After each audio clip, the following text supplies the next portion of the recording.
The Tale of Benjamin Bunny.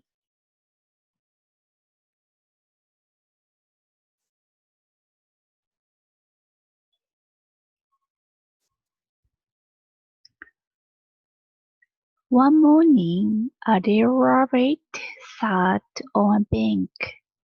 He picked his ears and listened to the treat-tot of a pony.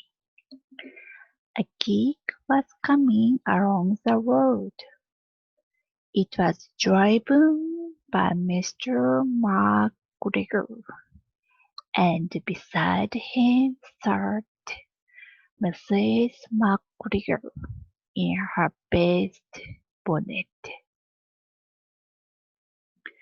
As soon as they had passed, dear Benjamin Bunny slid down into the road and set off with a hop, skip, and jump to call upon his relations, who lived in the wood at the back of Mr. McGregor's garden.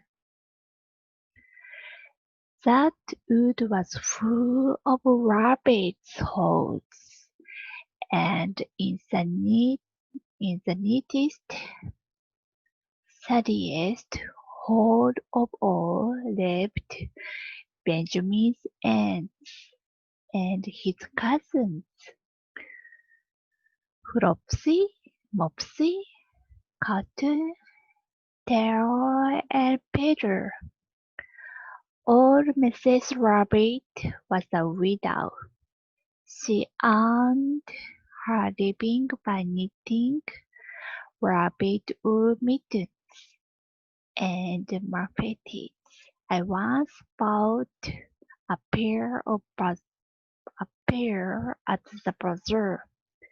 She also sold herbs and rosemary tea and rabbit tobacco, which is what we call lavender. Dear Benjamin did not very much want to see his aunt. He came round the back of the fig tree and nearly trampled upon the top of his cousin Peter.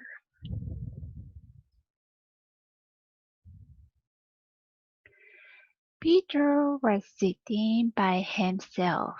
He looked poorly and was dressed in a red cotton pocket handkerchief. "Peter," said little Benjamin in a whisper, "who has got your clothes?" Peter replied, "The scarecrow in Mr. McGregor's garden," and described how he had been chased about the garden, and had dropped his shoes and coat. Little Benjamin sat down beside his cousin, and assured him that Mr. McGregor had gone out in a gig, and Mrs. McGregor also, and certainly for the day, because she was wearing her best bonnet. Peter said he hoped that it would rain. At this point, old Mrs. Rabbit's voice was heard inside the rabbit hole, calling, "Cottontail, Cottontail, fetch some more camomile." Peter said he thought he might feel better if he went for a walk. They went away hand in hand, and got upon the flat top of the wall at the bottom of the wood. From here, they looked down into Mr. McGreer's garden. Peter's coat and shoes were printed to be seen upon a scarecrow, topped with the old name on shelter of Mr. McGreer. Little Benjamin said, "It spoils people's clothes to squeeze out the gate.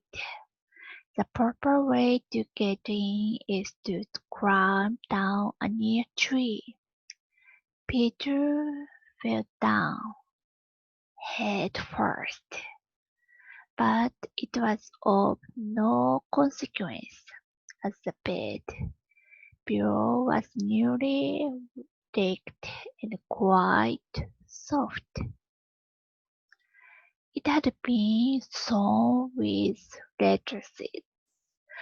They left a great many old little footmarks, old little footmarks all over the bed, especially little Benjamin, who was wearing clothes. Little Benjamin said that the first thing to be done was to get back Peter's clothes, in order that they might be able to use the pocket handkerchief. They took them off the scarecrow. There had been rain during the night. There was water in the shoes, and the coat was somewhat shrunk. Benjamin tried on the tam shanter, but it was too big for him. Then he suggested that they should fill the pocket handkerchief with onions as a little present for his aunt. Peter did not seem to be enjoying himself. He kept hearing noises. Benjamin, on the contrary, was perfectly at home and ate a digestive. He said that he was in the habit of coming to the garden with his father to get lettuces for their Sunday dinner. The name of little Benjamin's papa was old Mr. Benjamin Burney. The lettuces certainly were very fine. Peter did not eat anything. He said he should like to go home. Presently he dropped half the onions. Little Benjamin said that it was not possible to get back up the pear tree with a load of vegetables. He led the way fully towards the other end of the garden. They went along a little walk on planks under a sunny red brick wall. The mice sat on their doorsteps, cracking jelly stones. They winked at Peter Rabbit and little Benjamin Burney. Presently Peter let the pocket handkerchief go again. They got amongst flower pots and fronds and tubs. Peter heard noises worse than ever. His eyes were as big as lollipops. He was a step or two in front of his cousin when he suddenly stopped. This is what those dear rabbits saw round the corner. Little Benjamin took one look, and then in half a minute less than no time, he hid himself and Peter and onions underneath a large basket. The cat got up, stretched herself, and came and sniffed at the basket. Perhaps she liked the smell of onions. Anyway, she sat down upon the top of the basket. She sat there for 5 hours. I cannot draw you a picture of Peter and Benjamin underneath the basket, because it was quite dark, and because the smell of onions was fearful. It made Peter Rabbit and little Benjamin cry. The sun got round behind the wood, and it was quite late in the afternoon, but still the cat sat upon the basket. Old Mr. Burney had no opinions whatever of cats. He took a trembling jump off the top of the world onto the top of the cat, and carved it off the basket, and kicked it into the greenhouse, scratching off a handful of fur. The cat was too much surprised to scratch back. When old Mr. Burney had driven the cat into the greenhouse, he locked the door.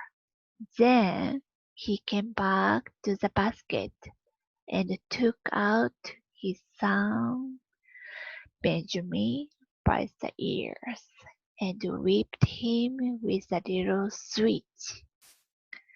Then he took out his nephew Peter.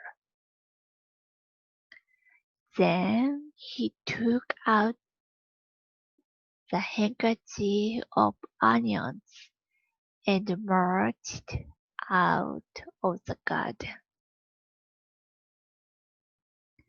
When Mr. McGregor returned about half an hour later, he observed several things which perplexed him. It looked as though some person had been walking all over the garden in a pair of clogs. Only the footmarks were too delicately little. Also, he could not understand how the cat could have managed to shut herself up inside the greenhouse, locking the door upon the outside. When Peter got home, his mother forgave him, because she was so glad to see that he had found his shoes and coat.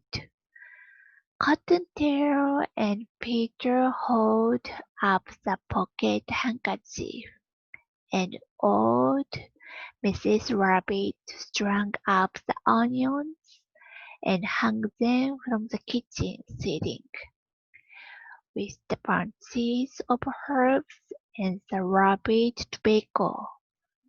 The end.